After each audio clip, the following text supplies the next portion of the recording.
11वीं लोकसभा का जैसे जैसे बेगूसराय का तिथि नज़दीक आ रहा है, लोगों में उत्साह काफ़ी बढ़ता जा रहा है और लोग आगे बढ़कर कहते हैं कि इस बार हम बिल्कुल एक ऐसी सरकार चुनना चाहते हैं, एक ऐसा कैंडिडेट चुनना चाहते हैं जो हमारे बीच का और हमारे लिए काम। यहाँ पर हमारा मुद्दा है शिक्षा, दिनकर विश्वविद्यालय। यहाँ पे हमारा मुद्दा है रोज़गार, क्योंकि इतने सारे औद्योगिक केंद्र होते हुए भी यहाँ के स्थानीय लोगों को उसमें रोज़गार नहीं मिलता है। जनता भी अब समझ रही है कि बहुत हुई महंगाई की मार, अब की बार बदलेगी सरकार। भी जाते हैं कहीं अपने 10 साल का विकास नहीं गिनवाते हैं, वो उनको कहते हैं क्या, धर्म के आधार पर उनको एक भय दिखाते हैं। कांग्रेस आ गई तो हिंदुओं का धन छीन के मुसलमानों को बांट देगी। पहले वो बताएं कि पिछले 70 साल में 50 साल जो कांग्रेस की सरकार रही, किसका धन किसको दे दिया। हाल में आपने उनका देखा होगा, माई का बेटा बाप का बेटा कर रहे हैं, तो उनके पास इलिटरेट हैं, वो मैं कहूँगी इलिटरेट हैं, क्योंकि जब कोई व्यक्ति अपने वाणी से शालीनता ख़त्म कर दे तो वो इलिटरेट कहा जाएगा। अंतर क्लियर है। 19 में जाकर हमें लोगों को बताना होता था, 24 में लोग हमसे आकर कहते हैं कि चिंता नहीं कीजिए, पूरा इस तरफ का आपको जाएगा। दो गठबंधन चुनाव लड़ रही है, एक गठबंधन एनडीए है जो कॉरपोरेट की गठबंधन है, जो इलेक्ट्रल बॉन्ड की, चुनावी चंदा की गठबंधन है, जो करप्शन की गठबंधन है, काला धन का गठबंधन है। एक तरफ जो इंडिया गठबंधन है, ये भारत की जनता का गठबंधन है, ये भारत की आम जनता का गठबंधन है, तो पल्ला भारी तो आम जनता का होगा। नमस्कार, आप देख रहे हैं बेगूसराय फ्रंटलाइन। इस वक्त मैं सामाजिक कार्यकर्ता और भाकपा नेत्री व पार्षद डॉक्टर शगुफ्ता ताजवर से बात करने जा रहा हूं। 18वीं लोकसभा चुनाव के महज कुछ दिन शेष रह चुके हैं। बेगूसराय में गर्मी और सियासत का तापमान पूरी तरह से चढ़ चुका है। प्रत्याशी निकल पड़े हैं जनता को रिझाने के लिए। बेगूसराय लोकसभा में 13 मई को चुनाव होने जा रहा है और इस लोकसभा से 10 प्रत्याशी चुनाव मैदान में उतरे हैं। 13 मई को चुनाव होने जा रहा, देखिए क्या होता है इस बार। जनता अपने बहुमूल्य वोट से किसे जिताकर भेजते हैं। यहाँ पर हमारे बीच शगुफ्ता ताजवर हैं, इनसे मैं जानना चाहता हूँ। बड़ी ही बेबाकी से अपनी बात, अपनी पार्टी की बात, सामाजिक मुद्दे को रखती है। शगुफ्ता जी, बेगूसराय फ्रंटलाइन में आपका स्वागत। बहुत बहुत शुक्रिया बेगूसराय फ्रंटलाइन और फ्रंटलाइन के तमाम दर्शकों का भी। क्या माहौल है, क्या लग रहा है चुनाव, लोकसभा 18वीं लोकसभा चुनाव के बारे में आपकी क्या सोच है? आप जन संपर्क अभियान में जा रहे हैं, कैसा लोगों में उत्साह? देखिए, 18वीं लोकसभा का जैसे जैसे बेगूसराय का तिथि नज़दीक आ रहा है, लोगों में उत्साह काफ़ी बढ़ता जा रहा है। मैं लगातार जनसंपर्क में हूँ, उम्मीदवार के साथ भी चल रही हूँ, अलग भी कैंपेनिंग कर रही हूँ। जहाँ भी जाती हूँ लगभग लगता है कि हमसे ज़्यादा उत्साह में लोग नज़र आते हैं और लोग आगे बढ़कर कहते हैं कि इस बार हम बिल्कुल एक ऐसी सरकार चुनना चाहते हैं, एक ऐसा कैंडिडेट चुनना चाहते हैं जो हमारे बीच का और हमारे लिए काम करे। आप कहती हैं जो लोगों में उत्साह है, वोटरों की परसेंटेज कम हो रही है और आप कह रहे हैं उत्साह की बात। क्या आखिर ये उत्साह, कैसी उत्साह, किस बात की उत्साह? देखिए, वोटरों के संख्या कम होने के पीछे कई रीज़न है। यही बिहार का दुर्भाग्य है कि वोटर की संख्या कम हो रही है, क्योंकि बिहार वोटर की ने मतदान प्रतिशत कम, वही प्रतिशत कम की मैं बात कर रही हूँ। आपने देखा होगा कोरोना काल में सबसे ज़्यादा प्रवासी मजदूर कहाँ के थे? बिहार के। हमारे जो बहुत सारे मतदाता हैं वो माइग्रेंट लेबर हैं, काम के लिए वो बिहार से बाहर हैं, उनका मत नहीं पड़ पाता क्योंकि उनकी मजबूरी है। वो अगर यहाँ आकर बैठ जाएंगे तो उनका परिवार कैसे चलेगा। तो बड़ी संख्या में हमारे मतदाता रोज़गार के लिए बिहार से बाहर हैं। संख्या कम होने के पीछे, प्रतिशत कम होने के पीछे एक वो कारण है। दूसरा कारण क्या है? बहुत ज़्यादा गर्मी है, लू का प्रकोप बना हुआ है, तो कहीं ना कहीं प्रतिशत कम होने के पीछे ये भी एक कारण है। वरना जो लोग मौजूद हैं वो मत देने के लिए एकदम उत्सुक हैं, क्योंकि 5 साल में उनको मौका मिला है कि वो अपने लिए अपनी सरकार बना सकें। चुनाव सामने हैं, इस बार क्या मुद्दा रहेगा? भाजपा हैट्रिक मारेगी या इस बार बदलाव होगा? देखिए, बेगूसराय के स्थानीय मुद्दे की अगर हम बात करें तो यहाँ पर हमारे कई मुद्दे हैं। यहाँ पर हमारा मुद्दा है शिक्षा, दिनकर विश्वविद्यालय।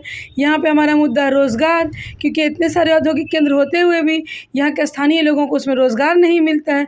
यहाँ पर मुद्दा है हमारा जो प्रदूषण, यहाँ पर मुद्दा है विकास का, क्योंकि बेगूसराय को जिस अनुपात में विकास होना चाहिए था वो शून्य दिखाई दे रहा है। बेगूसराय प्रदूषण में नंबर 1 पर है। बेगूसराय में महिला सुरक्षा का मुद्दा है, क्योंकि लगातार हम लोगों ने पिछले वर्ष भी देखा, उससे पहले भी देखा, छोटी छोटी बच्चियों के साथ दुष्कर्म हुआ और दुष्कर्म करने वाले लोग एक पार्टी विशेष से संबंधित थे। तो कई सारे ऐसे मुद्दे हैं जो स्थानीय हैं। महंगाई हमारा मुद्दा है, हमारा मुद्दा जो है वो स्वास्थ्य है। तो कुछ केंद्र के मुद्दे हैं, कुछ हमारे स्थानीय मुद्दे हैं और हम लोग मुद्दे को लेकर सड़कों पर हैं। और बिल्कुल जनता भी अब समझ रही है कि बहुत हुई महंगाई की मार, अब की बार बदलेगी सरकार। एक तरफ एनडीए गठबंधन है, दूसरी तरफ इंडिया गठबंधन है, क्या होगा वोट का आधार? एनडीए गठबंधन केवल धर्म के नाम पे वोट मांगती है, लोगों की मानसिकता के साथ खेलती है, उनकी भावनाओं को भड़काती है। इंडिया गठबंधन जो है ये मुद्दों पर बात करती है, महिला पुरुष के समानता की बात करती है, धर्म जाति से ऊपर उठकर सौहार्द की बात करती है, विकास की बात करती है, युवाओं की बात करती है, नारी की बात करती है, बच्चों के भविष्य की बात करती है। तो हमारा जो आधार है वो एकदम क्लियर है कि ये आप देख सकते हैं, लगातार चुनावी सभा हो रही है। मोदी जी हमारे माननीय प्रधानमंत्री हैं वर्तमान में, तो कहीं भी जाते हैं, कहीं अपने 10 साल का विकास नहीं गिनवाते हैं। वो उनको कहते हैं क्या, धर्म के आधार पर उनको एक भय दिखाते हैं। कांग्रेस आ गई तो हिंदुओं का धन छीन के मुसलमानों को बांट देगी। पहले वो बताएं कि पिछले 70 साल में 50 साल जो कांग्रेस की सरकार रही, किसका धन किसको दे दिया गया? फिर आप आज ये भय क्यों दिखा रहे हैं?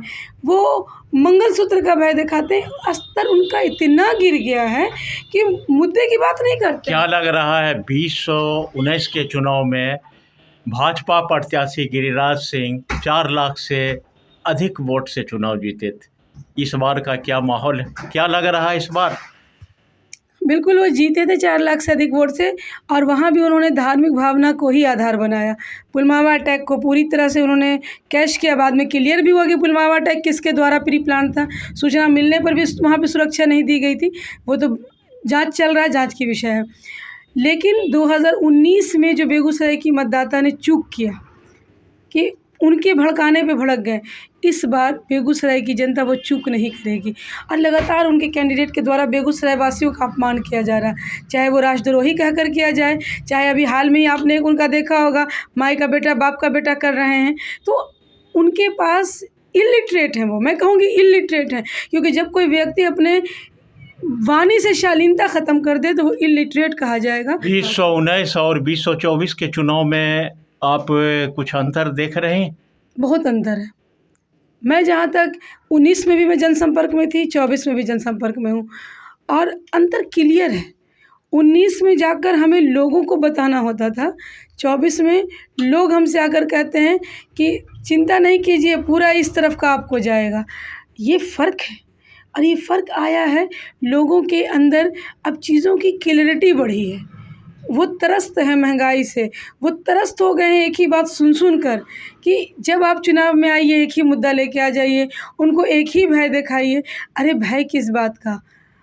हम शुरू से इस देश में रहते आए हैं, हम इस देश के जन्मजात नागरिक हैं, हमारे बाप दादाओं का यहाँ पे शहीद हुए हैं, उनकी रक्त इस आज़ादी में शामिल रही है, हम इस देश के राष्ट्र निर्माताओं में से हैं, हमारा भय क्यों दिखाते हैं? तो अब जनता भय मुक्त हो गई है, और कहीं ना कहीं इस बार जनता ने मन बना लिया है कि करना क्या है। क्या लगता है 2 बार तनवीर हसन चुनाव हार गए, 2019 में उनकी जमानत भी जब्त हो गई, इस बार अवधेश राय को दिया गया, तो अवधेश राय एनडीए के लिए बहुत टफ लग रहा है।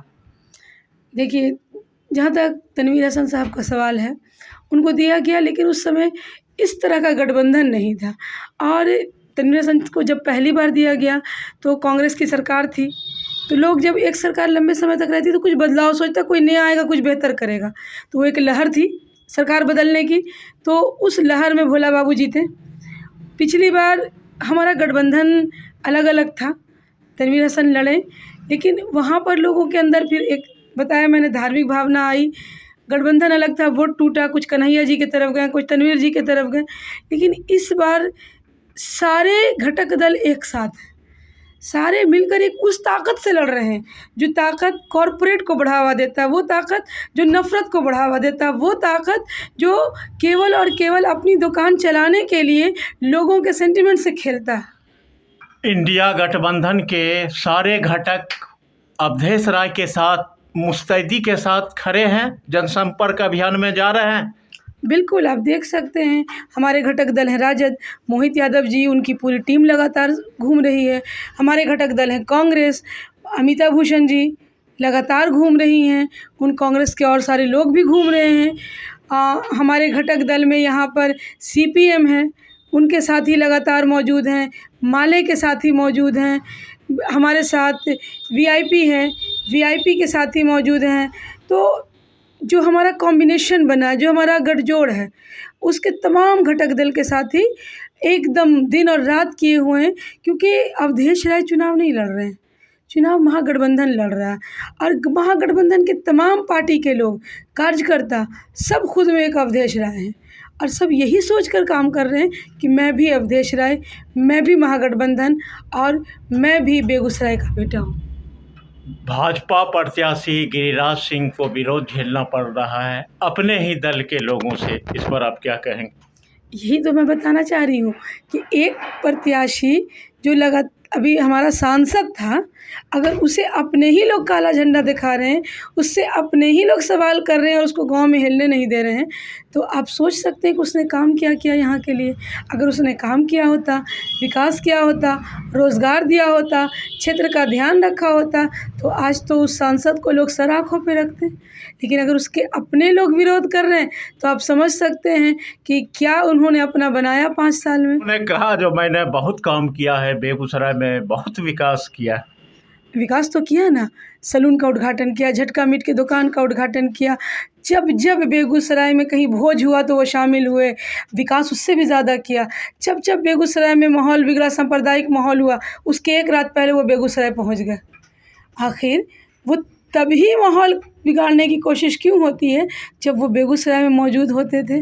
तो विकास तो वो भी था, विकास था। तो चुनाव सामने है, सड़क, पुल, पुलिया, ये सब तो चलिए बात है। सबसे बेगूसराय का अहम मुद्दा क्या? बेगूसराय का सबसे अहम मुद्दा जो हमारा है चुनाव में, वो है रोज़गार, शिक्षा, बेगूसराय में चिकित्सा। मैं 3 मुद्दे की तरफ आपको ले जाऊंगी। किसी भी सभ्य समाज के निर्माण के लिए शिक्षा बहुत बड़ी पूंजी होती है। बेगूसराय ज़िला को अपना विश्वविद्यालय चाहिए, लगातार मांग हो रही है। आज तक दिनकर विश्वविद्यालय के लिए हमारे सांसद ने कभी सदन में आवाज़ नहीं उठाई, कभी नहीं कहा कि हाँ आज जब चुनाव है तब वो बोलते हैं कि हम विश्वविद्यालय। 5 साल आप कहाँ थे? आपको मौका 5 साल मिला, आपने सदन में बेगूसराय के लिए विश्वविद्यालय की मांग नहीं उठाई। मेडिकल कॉलेज आज तक यहाँ आपने स्थापित नहीं किया। किसी भी मैनेजमेंट में कोई ऐसा कॉलेज नहीं है जिसको हम नेशनल लेवल का कॉलेज कह सकें। सरकारी कोई भी मैनेजमेंट कॉलेज यहाँ नहीं है। अगर हम व्यवस्था की बात करें तो रोज़गार, क्योंकि रोज़गार के बाद ही कोई समाज का आर्थिक मजबूती मिलती है, उसका सब कुछ। अगर आप लिविंग स्टैंडर्ड बेहतर करना चाहते हैं तो रोज़गार बहुत बड़ी चीज़ है। हम बिहार में औद्योगिक नगरी के नाम से जाने जाते हैं। यहाँ के इंडस्ट्री का CSR फंड से कमीशन आप वसूलते रहे, लेकिन यहाँ के युवाओं के लिए वहाँ रोज़गार की कोई व्यवस्था नहीं की। अगर आप चाहते तो ये सुनिश्चित कर सकते थे कि यहाँ की इंडस्ट्री में स्थानीय लोगों को प्राथमिकता दी जाए। अगर हमें यहाँ रोज़गार मिलेगा तो हमारे लोग माइग्रेंट नहीं होंगे, काम की तलाश में दूसरे नगरों में नहीं जाएंगे। आज वोट प्रतिशत कम होने का कारण है कि माइग्रेंट लेबर की संख्या हमारे यहाँ बहुत ज़्यादा है। 10-10 हज़ार रुपये में काम करने के लिए लोग बेंगलोर और गुजरात तक जा रहे हैं। तो आपने यहाँ रोज़गार के कोई अवसर पैदा नहीं किए। हाँ, CSR फंड का पूरा प्रयोग किया। आपने इन मुद्दों को गिनाया, क्या लोगों में ये दिखाई दे रहा है जो बेरोजगारी, शिक्षा का हो या महंगी स्वास्थ्य का हो? स्वास्थ्य के लिए तो क्या बोलूँ आपको, इतना बड़ा ज़िला है, आसपास में कई ज़िला हैं, मुंगेर है, आपका खगड़िया है, लखीसराय है, समस्तीपुर, ये सहरसा से कनेक्टेड ज़िला है, लेकिन यहाँ एक भी PMCH या एम्स लेवल का अस्पताल नहीं है। जैसे सदर अस्पताल हमारा है, वो पूरी तरह से आज तक वहाँ पे ब्लड सेपरेटर मशीन ऑन नहीं हो पाया, पूरी व्यवस्था नहीं है। हमें जब कोई सीरियस केस होता है तो पीएमसीएच रेफ़र करते हैं। जाम इतना होता है, हद्दा पुल पर वन वे है आज तक कि जाते-जाते ही कई पेशेंट की जान चली जाती है। जबकि दरभंगा में देखिए डीएमसीएच है, मुज़फ़्फ़रपुर में लीजिए एसकेएमसीएच है, कई हमारे ही बिहार में कई जगह उस तरह के मेडिकल कॉलेज हॉस्पिटल हैं। क्या जब वहाँ दरभंगा में डीएमसीएच मौजूद था, एम्स की बात आई थी, तो हमारे सांसद नहीं कह सकते थे कि एम्स बेगूसराय को दिया जाए? जनता में भी तो जागरूकता की कमी है, अपनी मांग को सही ढंग से नहीं उठाते। देखिए, जनता सब चाहती है कि विकास हो, बेहतर स्वास्थ्य हो, बेहतर शिक्षा हो, बेहतर रोज़गार की व्यवस्था हो, पॉल्यूशन इतना बढ़ कहने रहा से है। कि आंदोलन से होता है, छीनना पड़ता है। हम जिस पार्टी के प्रतिनिधित्व करते हैं, हम तो आंदोलन के लिए जाने ही जाते हैं। हम लोग लगातार आंदोलन करते हैं, लेकिन ये जो हमारी गवर्नमेंट केंद्र से लेकर राज्य तक है, वो गूंगी और बहरी गवर्नमेंट है, उसे सुनाई नहीं देता। ये आंदोलन को दमन करने वाली सरकार है, जिसका आप देख सकते हैं उदाहरण किसान आंदोलन।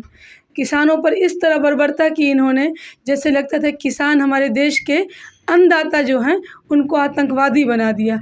कितनी जानें चली गईं, उनके साथ बिल्कुल वैसा व्यवहार हुआ जैसे चाइना के साथ वार कर रहे हों। तो ये सरकार आंदोलन का दमन करने वाली है। हम लाल झंडा के सिपाही लगातार बिहार का बेगूसराय हॉट सीट लेनिनग्राद के नाम से जाना जाता है। ये इस बार क्या लग रहा है? इस बार बेगूसराय जो लेनिनग्राद के नाम से जाना जाता है, वहाँ लाल झंडा की जीत होगी, और ये जीत लाल झंडा की नहीं, महागठबंधन की होगी। कुछ लोगों में ये ऐसा मैसेज दे रहे हैं, जो कम्युनिस्ट फिर आया तो फिर वही हाल होगा पिछले की तरह, उससे लोगों को भयभीत कर रहे हैं। इस पर आप क्या कहेंगे? भय की तो राजनीति ये करते ही आए हैं। इनसे पहले पूछिए कि जब बेगूसराय में फर्टिलाइज़र बंद हुआ था तो केंद्र में सरकार किसकी थी? केंद्र में सरकार थी अटल बिहारी वाजपेयी की। केंद्र में बीजेपी की गवर्नमेंट थी, और बीजेपी की गवर्नमेंट ने घूम कर पूरे भारत में जितने भी कल कारखाने उनके हिसाब से घाटे में थे, उनको बंद किया। और आज ये कहते हैं कि फर्टिलाइज़र चालू हुआ। क्या फर्टिलाइज़र में प्रोडक्शन चालू हुआ है? हर्ल में ये प्रोडक्शन नहीं करवा रहे हैं, ये अडानी और अंबानी के बने हुए माल को यहाँ लाकर बेच रहे हैं। पूरी ताकत दोनों गठबंधन ने लगा दिया है चुनाव को लेकर। अब महागठबंधन में कौन कौन लोग प्रचार शेष दिनों में प्रचार के लिए आ रहे हैं बाहर से? देखिए, लगातार महागठबंधन में जो स्थानीय नेतृत्व करता है, वो भी प्रचार प्रसार कर रहे हैं। कल भी हमारी राज्य कार्यकारिणी की बैठक बेगूसराय में हुई। तमाम बिहार राज्य के जो भी हमारे शीर्ष नेता हैं, वो यहाँ मौजूद थे। सीपीआई के जो राज्य मंत्री हैं रामनरेश बाबू, वो लगातार यहाँ मौजूद हैं। केंद्र से भी आपने देखा नॉमिनेशन में तेजस्वी जी भी आए थे, मुकेश जी आए, अब्दुल बारी सिद्दीकी आए, मनोज झा जी आए। लगातार अभी आगे भी जो जनसभा होगी, उसमें उम्मीद है कि हमारे तेजस्वी जी, हम लोग तो उम्मीद कर रहे हैं कि राहुल जी भी आएंगे, और बहुत सारे जो शीर्ष दल के नेता क्या लग रहा है, राहुल जी के आने की संभावना है? बातचीत तो हो रही है। ऐसे तो उनको पूरे हिंदुस्तान का चुनाव देखना है, केंद्र में उनका प्रतिनिधित्व चल रहा है, लेकिन अगर उनको समय मिलता है तो वो यहाँ भी आएंगे और ज़रूर सभा करेंगे। दो गठबंधन चुनाव लड़ रही है, कि इंडिया गठबंधन और दूसरी तरफ एनडीए गठबंधन। क्या दोनों में क्या लग रहा है, पलड़ा भारी किसका लग रहा है? देखिए, दो गठबंधन चुनाव लड़ रही है। एक गठबंधन एनडीए है जो कॉरपोरेट की गठबंधन है, जो इलेक्टोरल बॉन्ड की, चुनावी चंदा की गठबंधन है, जो करप्शन की गठबंधन है, काला धन का गठबंधन है। एक तरफ जो इंडिया गठबंधन है, ये भारत की जनता का गठबंधन है, ये भारत की आम जनता का गठबंधन है। तो पल्ला भारी तो आम जनता का होगा, क्योंकि सर्वा तो जनता ही होती है। तो बिल्कुल इंडिया गठबंधन का पल्ला भारी है। अभी हमसे बात कर रही थी भाकपा नेत्री, वो सामाजिक कार्यकर्ता डॉक्टर शगुफ्ता ताजवर से चुनावी मुद्दे को लेकर हमने बातचीत किया, और इन्होंने बेबाकी से खुलकर अपने विचार किए। देखते रहिए बेगूसराय फ्रंटलाइन। मिलते हैं अगली वीडियो में। धन्यवाद।